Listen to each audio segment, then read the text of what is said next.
योग दर्शन कैवल्य पाद संगति।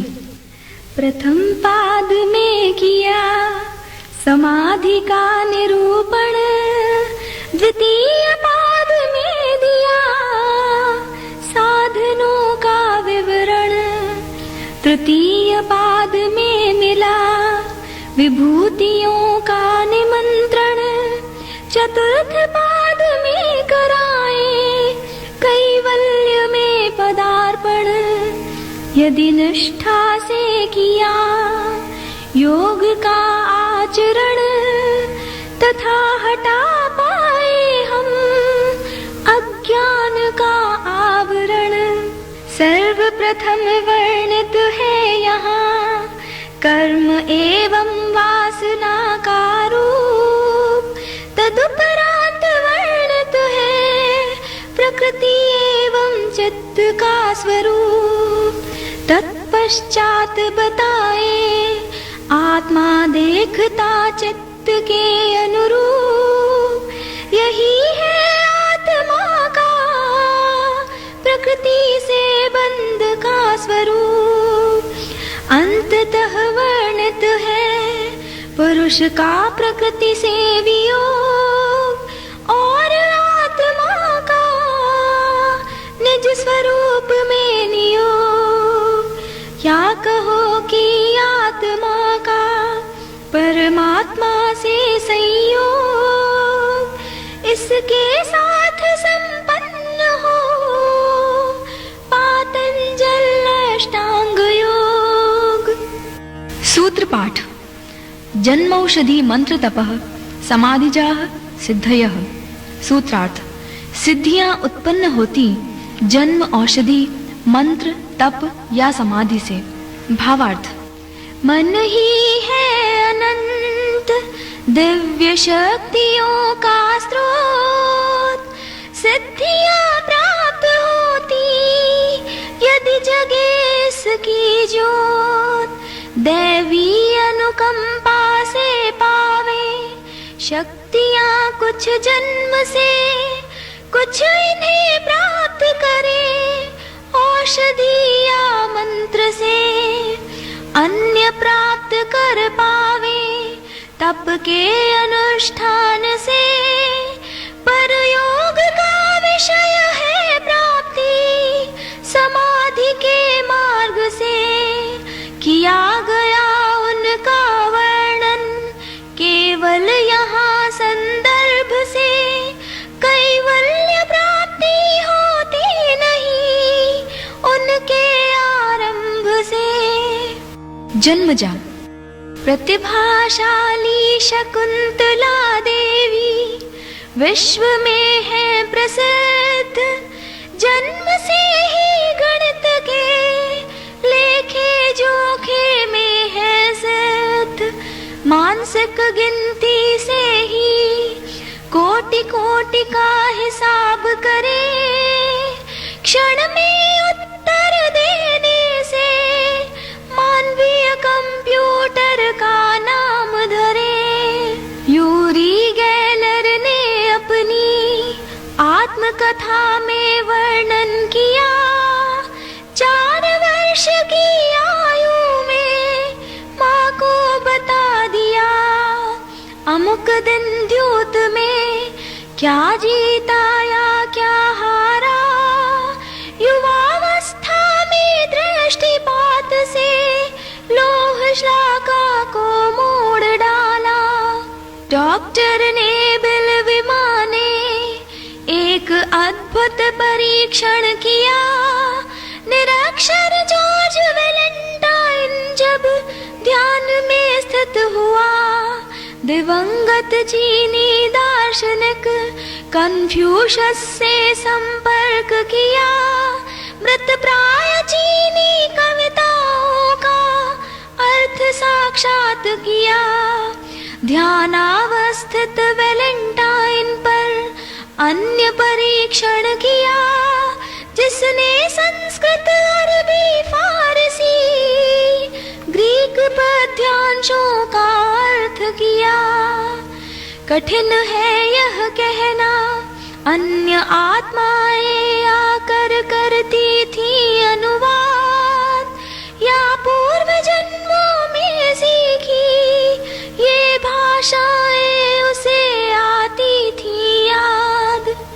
औषधिजा होती है लाभप्रद व पुष्टिकर कुछ औषधियाँ जो शारीरिक एवं मानसिक बढ़ाए शक्तियाँ।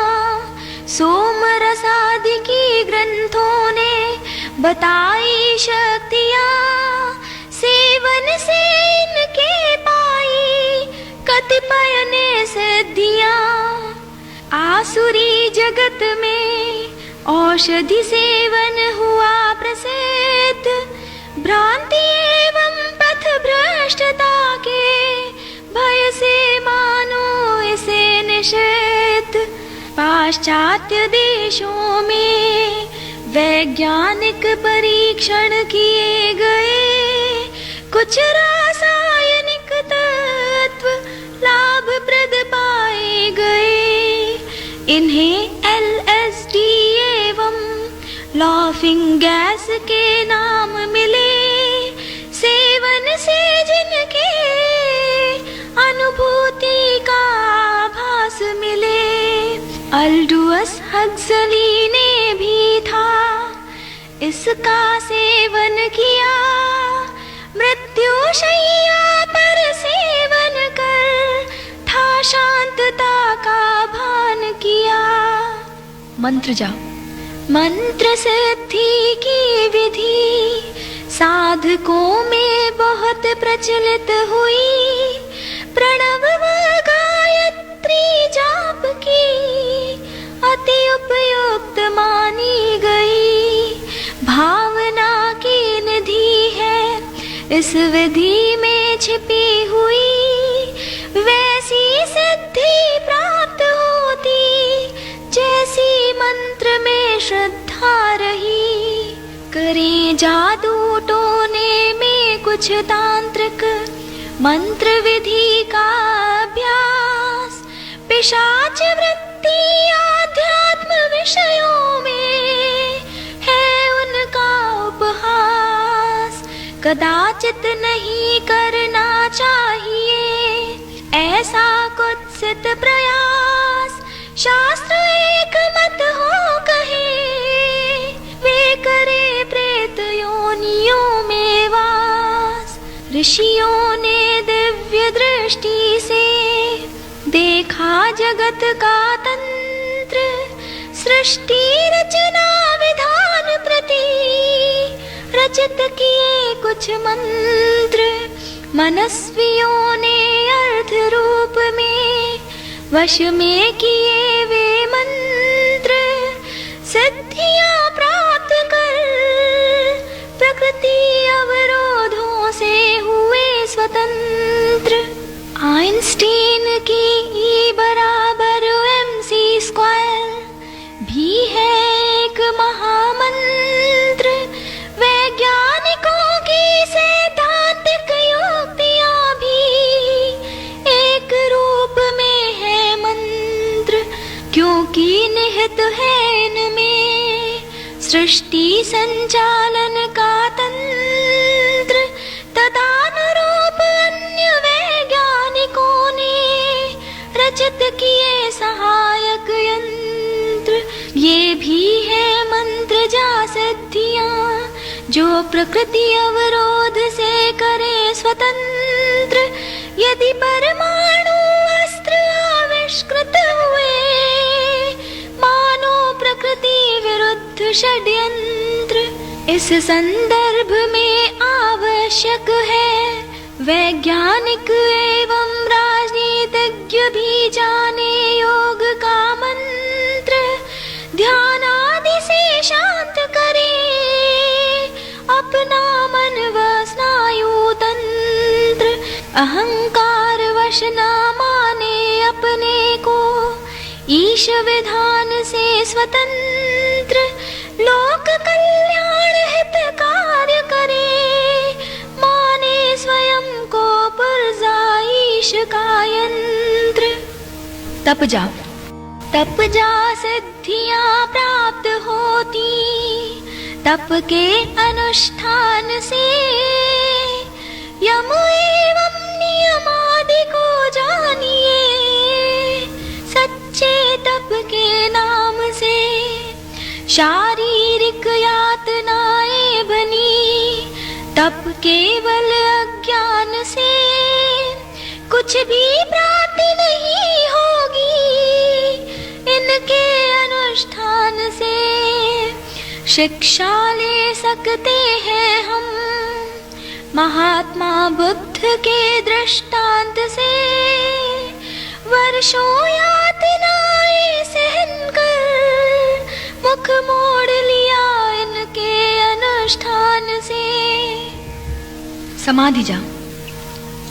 सिद्धियां वर्णित विभूति पाद में, आवे सभी समाधि जाके पाद में। सूत्र पाठ। जात्यंतर परिणामः प्रकृत्या पुरात्। सूत्रार्थ। जाति अंतर परिणाम होता है प्रकृति की आपूर्ति से। भावार्थ। पूर्व जन्मों के कर्मानुसार ही जीव जगत में आता है, कर्मगत संस्कारों से स्वभाव विशेष मनुष्य पाता है। जन्म समय ही बुद्धि एवं अध्यात्म स्तर को पाता है, पूर्वोक्त सिद्धियों से उसका व्यक्तित्व परिणत हो जाता है। प्रकृति का सात्विक तत्व योगी की न्यूनता को भर पाता है, जैसा सोचो वैसे बनो मनोविज्ञान हमें बतलाता है। यही स्वभाव परिवर्तन ही मनुष्य का कायाकल्प कहलाता है। जाति अंतर से भाव नहीं, योगी पशु पक्षी रूप को पाता है। योगी जब सिद्धियों से मनुष्य जाति धर्म का उल्लंघन करे, जैसे आकाश गमन सिद्धि से आकाश में पक्षीवत विचरे, या मत्स्यवत समुद्र सतह पर श्वास बिन समाधिस्थ रहे, अथवा हाथी का बल पाकर अंगद पदवत स्थिर रहे। अन्य जाति की बल प्राप्ति ही जाति अंतर बने, न कि योगी जाति अंतर से पशु या पक्षी बने। सूत्र पाठ। निमित्तम अप्रयोजकम प्रकृतीनाम वर्ण भेदस्तु ततः क्षेत्रवत्। सूत्रार्थ। सिद्धियां निमित्त हैं, प्रेरक नहीं। प्रकृति अवयवों की आपूर्ति में, सहायक अवरोध भेदने में, जैसे खेती हर हो खेत में। भावार्थ। जैसे किसान मेड़ तोड़ कर पानी का रुख मोड़ दे, पानी स्वतः ही क्यारियों में बेल बूटों को सिंचित करे, वैसे मनःशक्ति अवरोधों को ये सिद्धियां भी भेद दे, और निहित शक्तियों को प्रकृति स्वतः योगी में बिखेर दे। सिद्धियां तो केवल निमित्त है, कायाकल्प करने में कदाचित प्रयोजक नहीं, जाति परिवर्तन करने में अंतर्निहित शक्तियां मानव की स्वतः स्रवित होने लगे, जब योगानुष्ठान या देवी अनुकंपा से सिद्धियां सिद्ध होने लगे। सूत्र पाठ। निर्माण चित्तान्यस्मिता मात्रात्। सूत्रार्थ। निर्माण चित्त प्रकट होते हैं अस्मिता अर्थात अहंकार से। भावार्थ। मंत्र जप जनित सिद्धि का योगी जब रसास्वादन करे, मानो अपनी अस्मिता बल से एक अन्य चित्त पैदा करे। सिद्धि रमण काल में योगी अथाह शक्ति एकत्रित करे। जो योगी इच्छित चमत्कार को सद्यः संपन्न करे। यही शक्ति विशेष चित्त की है, निर्माण चित्त का नाम धरे। इसका सर्वथा अर्थ नहीं, योगी विभिन्न शरीर धारण करे। सूत्र पाठ। प्रवृत्ति भेदे प्रयोजकम चित्तम एकम अनेकेशाम। सूत्रार्थ। अनेकों निर्माण चित्तों में प्रवृत्ति भेद का नियंत्रक एक चित्त है। भावार्थ। जैसे सभी इंद्रियां शरीर में मन से संचालित रहे, वैसे सभी निर्माण चित्त एक चित्त से संचालित रहे। विविध सिद्धि रमण काल में जो प्रवृत्ति का भेद रहे, वह कल्पित चित्त की स्थिति से स्वतः परिलक्षित रहे। सामान्य चित्त तो एक रस हो, अनविच्छिन्न आधार रहे। जो आद्योपांत कल्प अवधि में आत्मा से संबद्ध रहे। सूत्र पाठ। तत्र ध्यानजम अनाशयम। सूत्रार्थ। वहाँ अर्थात उस अवस्था में ध्यानज अर्थात समाधि में परिष्कृत चित्त वासनाओं से रहित होता है। भावार्थ। योगी जब सिद्धि रमण में निर्माण चित्त पैदा करे, निर्माण चित्त अस्मिताजन्य होने से वासना से भरा रहे। एक नियंता सामान्य चित्त ही उन्हें नियंत्रित रखे। स्वयं समाधि में परिष्कृत होने से ध्यानज नाम धरे। जैसे गुरु शिक्षा से परिष्कृत मनुष्य द्विज कहलाए, वैसे चित्त योगानुष्ठान से समाधि में वासना रहित हो जाए। यही परिष्कृत सामान्य चित्त ही ध्यानज कहलाए। अस्मिताजन्य निर्माण चित्तवत कल्पित ना माना जाए। निर्माण चित्तों का तो केवल प्रसंगवश विवरण आए। कैवल्य का तो विषय है योगी, ध्यानज से भी मुक्ति पाए। सूत्र पाठ। कर्मा शुक्ला कृष्णम योगिना त्रिविधम इतरेशाम। सूत्रार्थ। योगियों के कर्म अशुक्ल अर्थात पुण्य रहित एवं अकृष्ण अर्थात पाप रहित होते हैं, अन्यों के 3 प्रकार के। भावार्थ। कर्म प्रधान विश्व रचि राखा, जो जस करहि सो तस फल चाखा।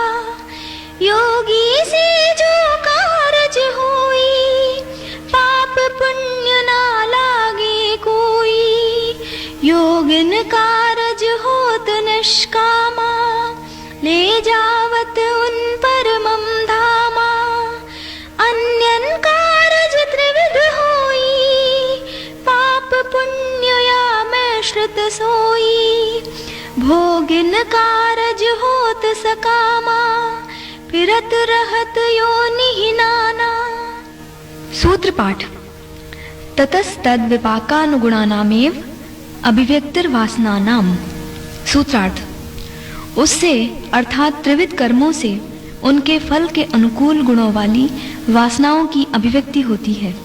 भावार्थ। जन्म जन्मांतरों में जीव ने है असंख्य कर्म किए। त्रिविध कर्मों की वासनाओं को है चित्त में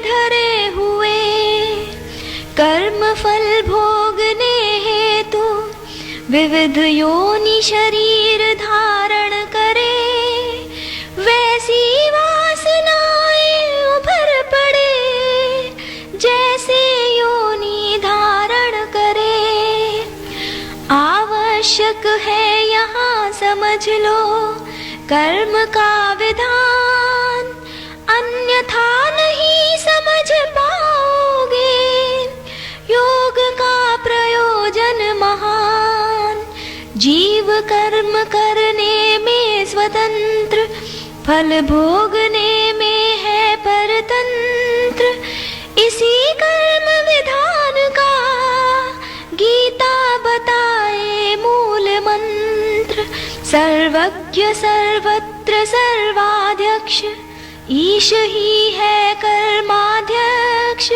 नितांत तटस्थ न्याय उसका, पर न देख सके प्रत्यक्ष। योग चक्षु से देखा ऋषियों ने उसका महान विधान।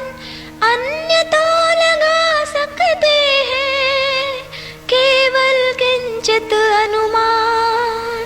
पाप पुण्य या मिश्रित होवे जीवात्मा के कर्म, फल संदर्भ में बने संचित प्रारब्ध क्रियमाण कर्म।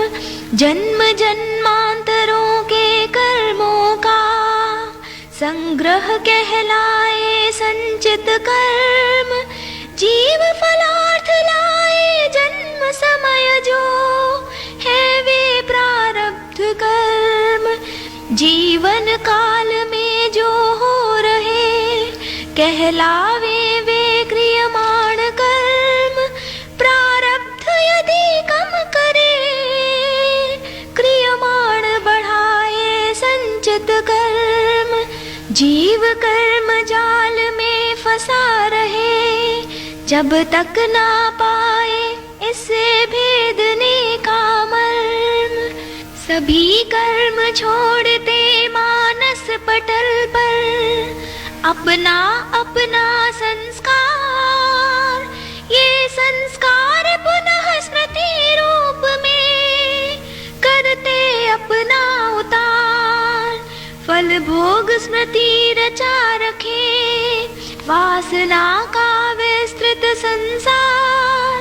वासना एक